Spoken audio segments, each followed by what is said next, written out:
thunder of jets in an open sky, a streak of gray, and a cheerful... A loop, a whirl, and a vertical climb, and once again you'll know it's time for the adventures of Rocky and Bullwinkle and friends.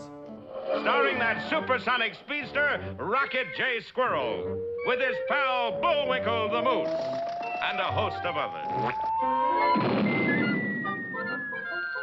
Hurry, Bullwinkle! The show's about to start! I'm coming as fast as I can. Wave to the people! Yay! Now what are you doing? Signing autographs. Let's see. John Smith. But your name is Bullwinkle. I know, but that's hard to spell.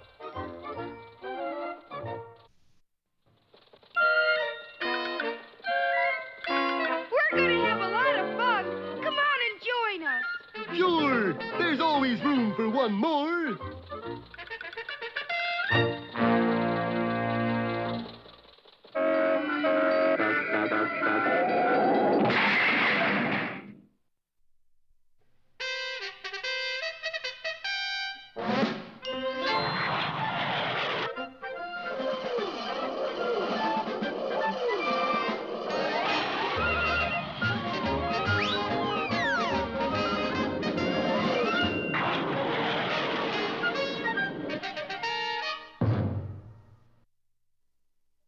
Last time, you must recall, Rocky, Bullwinkle, and the Ruby Yacht of Omar Khayyam were smuggled out of the country aboard the SS Plankton. Oh, yes, the mastermind behind this daring plan was the Grand Vizier, or Guy Vizier, as he is now known. Boy, what I wouldn't give just to hear a chorus of Kashmiri love song. During a vocal rendition of Prisoner of Love, Rocky hacksawed their way to freedom. Hey, what's coming off in the reed section? Our fetters, that's what. The Grand Vizier and his soldiers gave chase, but the one place they neglected to search was a lifeboat on sea deck. I think we're safe. I think you're right. They were both wrong, for the SS Plankton was up to its plimsoll line in cargo, and something had to be tossed overboard. What'll it be, passengers or a lifeboat? Passengers! Well, we couldn't get away with it on a kid's show, so it was the lifeboat they jettisoned. The one occupied by Rocky and Bullwinkle. No thanks, Rock. I'm not thirsty. What do you mean you're not thirsty? Well, didn't you just open a canteen and spill some water? Hokey smoke, we're foundering, and we're upside down in the water. Boy, if there's one thing you've got, Rock, it's perception. It wasn't easy, but through sheer superhuman moose power, the boys managed to right their craft. Uh-oh, fog's coming in. Who cares? New York is in that direction. Row, Bullwinkle, row hard. The moose complied for all he was worth. Alas, what he didn't know was that a mooring cable had snagged the prow of the lifeboat. Therefore, no matter how hard he pulled, the boat went right along with the SS Plankton. Stroke! Stroke! I'm stroking. 2 weeks later, the lifeboat stopped, just as the fog and their spirits lifted. There it is, Bullwinkle, New York City. Yeah, Statue of Liberty, Empire State Building, India Ink Company. India Ink. The realization that they had been towed all the way to the harbor of Bombay suddenly sank in. I think I shall now be sick. Don't waste it. Wait until you reach our remote city. And that word remote fit most aptly, for high in the Pakistan hills, nestled snugly amid giant boulders, sat the small but exceedingly remote city of Jaipur, whose very name struck terror in the hearts of peaceful men. The Pasha who ruled this tempestuous town had no mercy with those who transgressed against tribal laws. But you're merciless one. I didn't swipe this ruby yacht. You did too. For eons and eons it floated in this sacred shrine. Looks more like a bathtub. That's what it is. Anyways, as long as it floated, the city of Jaipur had good luck. And you mean when it was taken you had bad luck? 12 months of steady monsoons. That's a lot of rain, Jack. Yes, I call that bad luck. But you said the ruby yacht disappeared 400 centuries ago. You got sharp ears for a squirrel. Well, listen here, Pasha. I'll have you know I am not 400 years old. I should take your word for it. Take him out and cut off his, No, that wouldn't hurt him. Aha! Ooh, throw him in the cobra pit. The seconds later, Bullwinkle stood swaying at the rim of a pit, while below a covey of cobras watched evilly. We will teach you the error of false pride. Say, weren't you in Gunga Din? Over you go. No, wait a minute. Actually, we have to wait more than a minute because we've run out of time. Does Rocky have something up his sleeve? Fur? We'll find out in the new Delhi-catessen or Judgment at Bloombergs.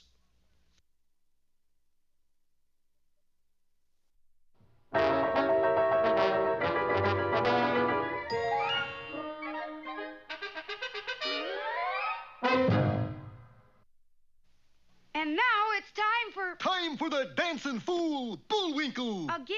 Do-do-do-do-do-do-do-do-do. And now for one of our special fairy tales. Yeah.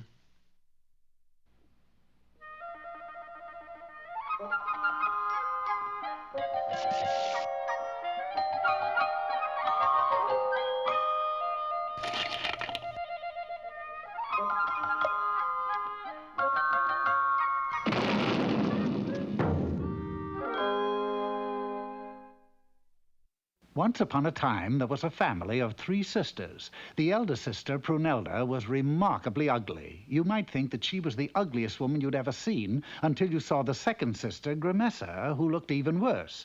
With 2 such hags in the family, it was surprising that the third sister, sweet little Beat, was very pretty indeed.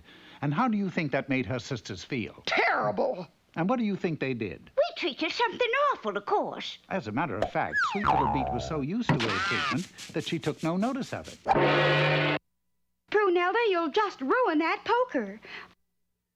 Fun's fun, Grimessa, but this isn't getting the floor mopped. When the 2 sisters tired of thumping on little Beat, they played ball with her. Okay, put her over. Please, girls, I have to polish the silver. Then, one day, as Grimessa was preparing another unpleasant surprise for little Beat, Prunelda burst in with exciting news. His Highness, Prince Fascinato, was searching for a bride to share his kingdom and his castle, where he now lived alone, attended only by his Prime Minister. The Prime Minister's job was to serve the prince in every way. This was difficult because the Prince Fascinato was invisible. No one could see him. If he picked up a bowl, you could see the bowl move. If he ate, you could see the food disappear, but you could not see where to. One day, the prince had said to his Prime Minister, You know, Winnie, I should be married. Yes, Your Majesty. I'm not on the throne, Winnie. I'm over here. Oh, yes, Your Majesty. There must be a girl somewhere who can see me. You line up all the eligible ladies, and we'll see if any of them can make the grade. So the Prime Minister had sent out word of the contest, and soon all the girls in the kingdom were in front of the castle waiting to see the invisible prince. Vendors were doing a brisk business in tip sheets and clues to what he looked like. Crystal balls were at a premium, and right at the head of the line were Prunelda and Grimessa. First girl. I see you. His Highness isn't here yet. Oh. The rules are as follows. You must first tell what the prince is wearing on his shoulder. Yeah. Second, you must tell what his bowstring is made of. Bowstring like in bow and arrow? Correct. And remember, in case of a tie, duplicate princes will not be awarded. If I guess those 2 things, you'll marry even me? Even, you. I could use that kind of a break. And the Prime Minister pulled aside a curtain at one end of the room. I see you, sweetheart. Let's get hitched. One moment. What does His Highness wear on his shoulder? A gold oak leaf cluster and a tattoo that says, Remember the Maine. Wrong. Now, what is his bowstring made of? Catgut. Next. The next contestant was Grimessa. Yoo-hoo, honey, I see you. Not me, madam. Him. What is on the prince's shoulder? 2 kumquats and a bald eagle with a flag in his mouth. Next. All day long, the girls of the kingdom tried to see the prince.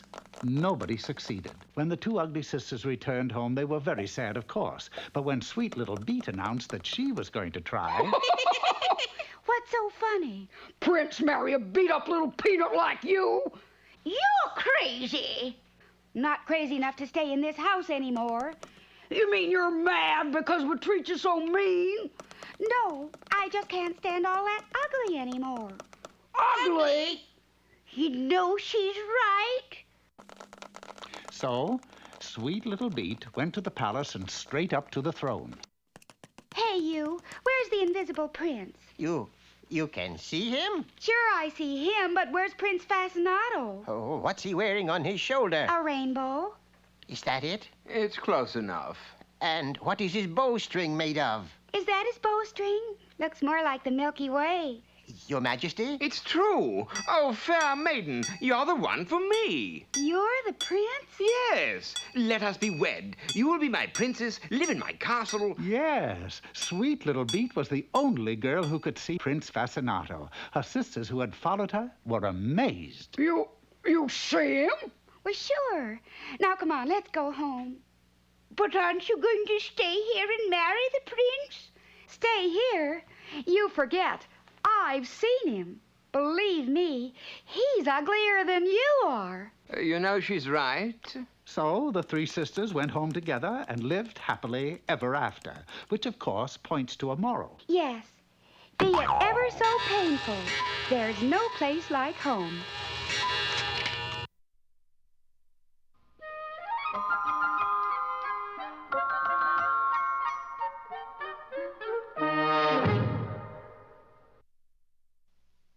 That's a pretty strange-looking painting, Bullwinkle. I just paint what I see. Well, what do you see? This is what I see. Time for Bullwinkle's Corner. Hi, culture lovers. Today's poem is a stirring saga of forest conservation. Woodman, spare that tree. Woodman, spare that tree. Touch not a single bough. Hello, kiddo. In youth it sheltered me, and I'll protect it.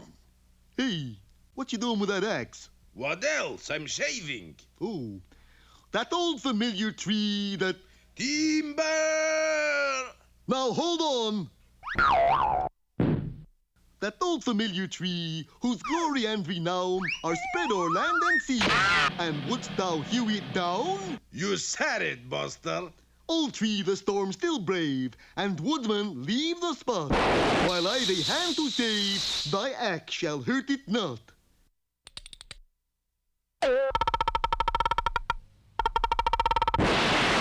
Well, that's gratitude for you. And now it's time For 5 or 6 baritone solos in the key of E. But If not... Ooh. now for another of our special features. Should have tried E flat.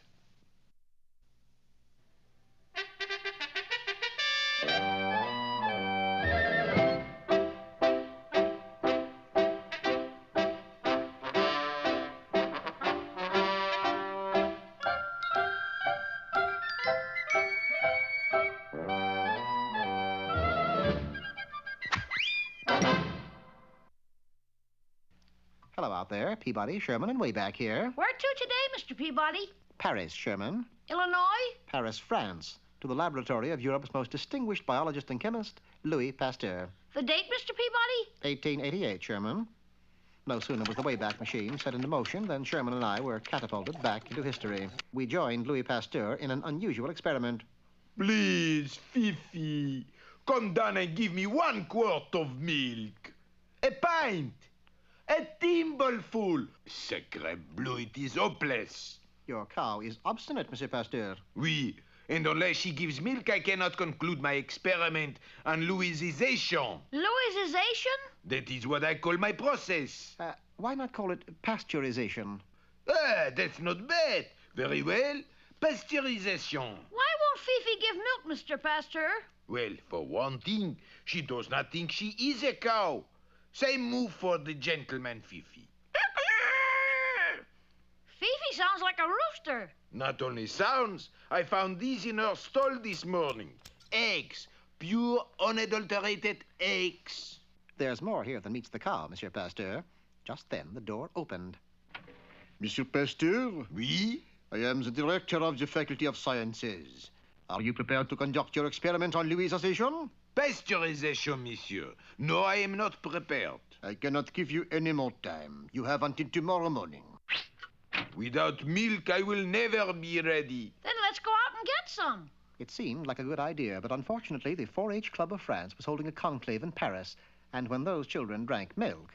I couldn't buy 1 quart. And all the cows I came across were in a state of exhaustion. Then the responsibility lies with Fifi. She must perform. We kept Fifi under observation, but her behavior was normal. That is, until the sun went down. She's heading for the door. Quick, stop her! No, let's see where she goes.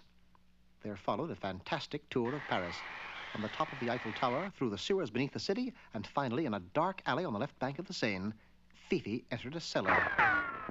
Perhaps she paints at night. Nothing that cow does would surprise me. Keep your voices low. Unless I'm wrong, and I never am, Fifi is keeping a rendezvous. Look into my eyes. You are a chicken.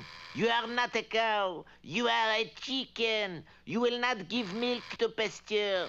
You may lay an egg or two, but you will not give milk. That man is hypnotizing Fifi. It is my stepbrother, Gaston. He is in showbiz. A hypnotist? The greatest, monsieur. But why is he doing this? Does he hate milk? You will return to Pasteur's laboratory as though you had never been away. But you will not give milk. Oh, yes, she will. Louis! Your scheme won't work, Gaston. What scheme, monsieur? This cow wandered in and... Enough! Obviously, you were jealous of Pasteur's success as a biologist. You knew of his experiments on pasteurization. Louisization. No, we changed that. So you figured if he couldn't get milk, his experiment would fail. I don't know who you are, monsieur, but you are right. However, there is nothing you can do, because I will hypnotize all of you into thinking you are canaries. Focusing his evil eye, Gaston prepared to do his evil work. You are canaries. You are not what you are. Already, Sherman and Pasteur were beginning to fall prey to Gaston's hypnotic trance. That's when I pulled out my sunglasses and quickly shielded my eyes. You are a canary, a little teensy-weensy canary. Of course, Gaston was unaware the dark glasses acted as a reflector. His trance simply bounced back where it came from. A canary, a little canary who... Tweet, tweet, tweet, tweet, tweet, tweet, tweet, tweet, tweet, tweet. That ended Gaston's little game. He was given some seed and placed in a cell. Freed from Gaston's power, Fifi made up for lost time by furnishing Pasteur with enough milk to last a month. Relieved, the master chemist returned to his experiment, as Sherman and I prepared to return home. What a great man Mr. Pasteur was. Yes, Sherman. He gave us a wonderful salad. Salad, Mr. Peabody? Those shrimps on that plate, Sherman. Haven't you ever heard of Shrimp Louis?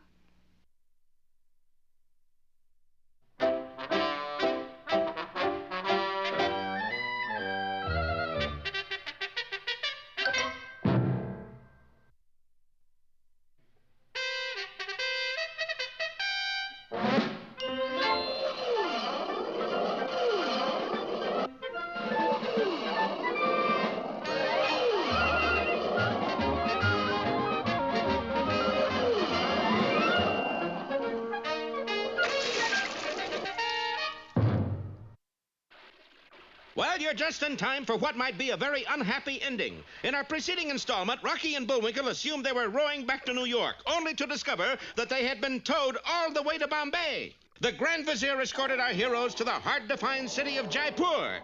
One of the few times in this story we haven't come up with a bad pun. Moose, squirrel, meet His Highness the Pasha. I do not wish to offend either of you offendees, but would you mind divulging which one of you pilfered the ruby yacht? Oh, yes, the little ship that had been stolen from that sacred bathtub 400 centuries ago. And ever since, we've had a plethora of ill fortune. Plethora? A whole bunch. Now, who took the yacht?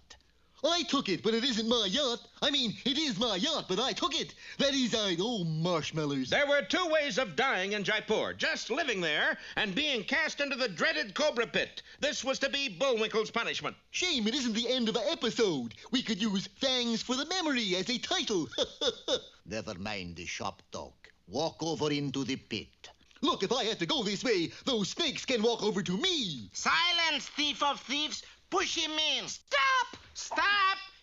What do you mean stop? You can't say stop when we're about to push Moose over. What is wrong with you? I said stop, and I mean stop. He said stop. How about that? Well, no one had ever said that before, so they all adjourned to the throne room, leaving the snake pit behind. Goodbye, Olivia. Now, what gives with all this stop jazz? Your Eminence! Your Majesty. Skip the flattery. We all know I'm great. We demand a fair trial! You're kidding. We don't have fair trials here. We don't have any trials. Rocky threatened to shout more stops, so a trial was agreed upon. Counselor for the accused, Rocket J. Squirrel. What'll we do, Perry? Plead self-defense? First off, you throw a fit. For Bullwinkle, this was easy. While this was going on, Rocky, unnoticed, grabbed a sheet of paper, shaped it into an unreasonable facsimile of the Ruby Yacht, and sprayed some lacquer on it. Amazing set of coincidences, isn't it? You can quit now, Bullwinkle. I'm all cured. Mr. Pasha, my client did not steal your Ruby Yacht. In fact, nobody did. I object. That's in the material and an elephant. Overruled! You see, the real Ruby Yacht was here all the time in the bottom of the sacred bathtub. With deft maneuvering that only a flying squirrel could do, Rocky brought up the yacht. You mean it sank 400 years ago? Exactly. Okay, doke, wise guy. What is Ruby Yacht Moose had? This one? Nothing but paper. Days later, aboard the SS Plankton's return voyage. That sure was quick figuring, Rock, manufacturing a dummy yacht and planting the real one in the tub. But I still don't know how you did it. Look, Bullwinkle, just do me a favor. Don't enter any more boat races. Oh, never fear. Next year, it's the marble shootout. I won't even come close to winning. Why do you say that? Well, look at my marble. It's all oblongish and not the least bit round, and it's got the word hope on it. Hokey smokes! That might be the Hope Diamond. Well, at least it won't be hopeless then, eh, Rock? Rock? Rocket J! Oh, Rock!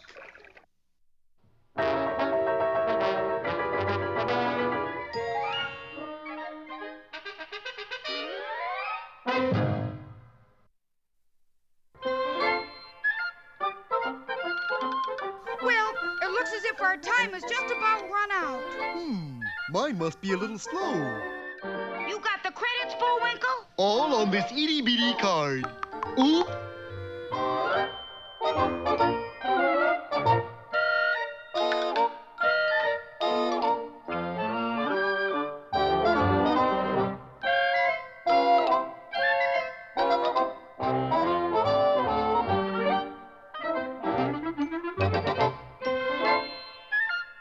We're late again, Bullwinkle. Right! Bye now. See you next time.